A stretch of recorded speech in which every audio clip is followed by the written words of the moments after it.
স্লোগানে মুখরিত, অবশ্যই নোয়াখালী বিভাগ দিতে হবে। নোয়াখালী বিভাগের জন্য আমরা যা করার প্রয়োজন তাই করব। যদি কঠোর হতে হয় কঠোরও হব। মোটামুটি আপনারা দেখতে পাচ্ছেন,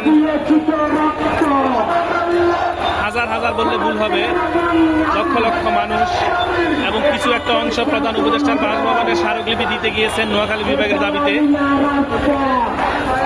বাংলাদেশ সরকার, অন্তর্বর্তী সরকারের কাছে অনুরোধ, আপনারা আমাদের এই দাবিটা মেনে নেন।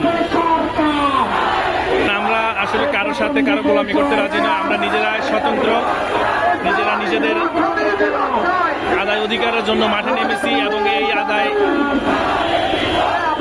দাবি আদায় করে ছাড়বো ইনশাল্লাহ।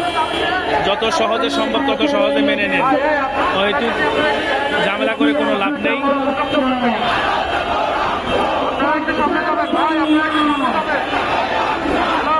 আমি যদি নোয়াখালীর আঞ্চলিক ভাষায় বলতে যাই, সেটা অবশ্যই আমার নোয়াখালী দাবি আঙ্গ একখান, নোয়াখালী বিভাগ দেন, দাবি আঙ্গ